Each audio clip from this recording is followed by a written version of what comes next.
परभण बंदर की जे जगातलं पहिल्या 10 बंदरातलं बंदर असणार आहे, 10 लाख लोकांना रोजगार देणार आहे आणि महाराष्ट्राची आणि भारताची अर्थव्यवस्था बदलवून टाकणार आहे.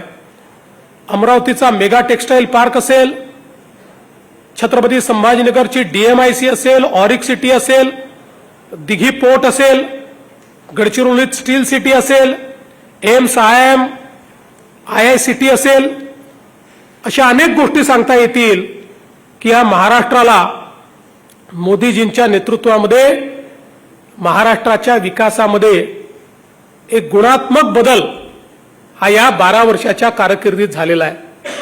आणि म्हणून जसं मी सांगितलं की केवळ लॉंगेस्ट सर्व्हिंग नाही तर फायनेस्ट सर्व्हिंग, केवळ लॉंगेस्ट सर्व्हिंग नाही तर ज्यांनी देशामध्ये 360 डिग्रीचा बदल करून दाखवला, 360 डिग्री डिफरन्स ज्यांनी आणून दाखवला, अशा पद्धतीचे प्रधानमंत्री माननीय नरेंद्र मोदीजी यांच्या या कार्यकाळाला महाराष्ट्राच्या वतीने मी अनंत अनंत शुभेच्छा देतो.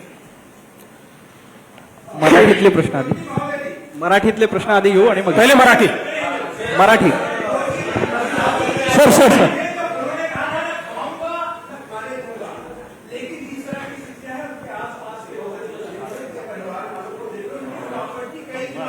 किसकी? मोदी जी के आसपास रहने वाले बड़े मंत्री के नेताओं की प्रॉपर्टी कई गुना बढ़ गई उनके परिवार वाले. उन्होंने कहा था ना खाऊंगा और ना खाने दूंगा. जे मोदीजींनी सांगितलं तेच त्यांनी केलंय. भ्रष्टाचाराचा एकही आरोप हा मोदी सरकारवर कोणी लावू शकलेला नाही. ज्यांनी आरोप लावायचा प्रयत्न केला ते तोंडावर पडलेले आहेत. त्यामुळे हेही एक आश्चर्य आहे की 12 वर्ष बेदाग अशा पद्धतीचं सरकार हे मोदीजींनी चालवून दाखवलंय. सर 21 कोटी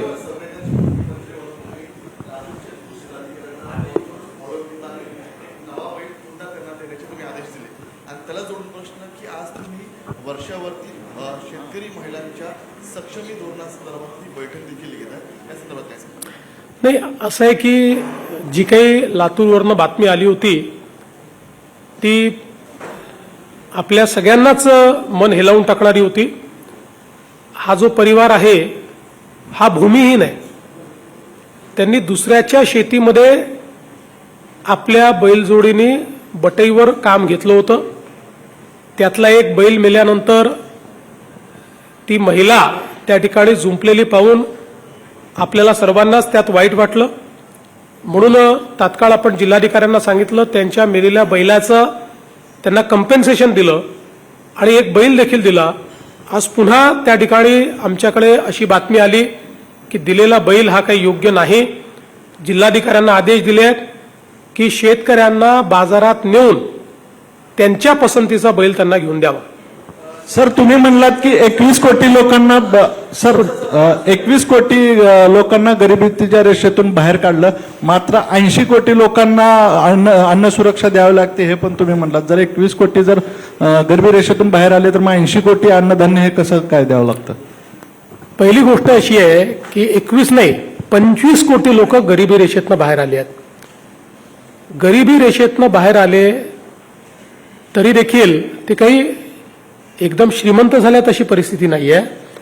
आता ते एक डिसेंट अशा प्रकारचं जीवन जगू शकतात आणि म्हणून जोपर्यंत ते या परिस्थितीत कायम होत नाही, कारण असं यापूर्वी आपण बघितलेलं आहे की काही लोक गरिबीतनं बाहेर येतात आणि पुन्हा गरिबीत जातात.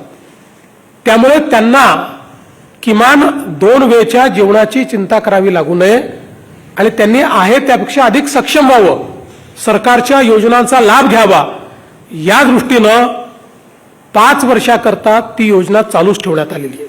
सर आपण पीएमची जी 12 वर्षाची कामगिरी आहे त्याच्याबद्दल आपण बोलला. तर कुठून बोलतो? हे जे विलिनीकरणची चर्चा सुरू झालेली आहे, कशाचं विलिनीकरणची चर्चा सुरू झाली एनसीपी किंवा ममता दीदींच्या काँग्रेसमध्ये 12 वर्षाची जी कामगिरी आहे त्याचा परिणाम आहे का आणि याच्यावर आपण काय सांगाल? पहिल्यांदा तर या विलिनीकरणाबद्दल बेगानी शादी में अब्दुल्ला दिवाना, अशा पद्धतीनं जो काँग्रेसचाही नाही, जो राष्ट्रवादीचाही नाही, तो व्यक्ती बोलतो आणि मग तुम्ही सगळे विलिनीकरणावर चर्चा सुरू करता. पण हरकत नाही. पहिल्यांदा तर मी सांगतो की हे जे काही पक्ष तुम्हाला दिसत आहेत,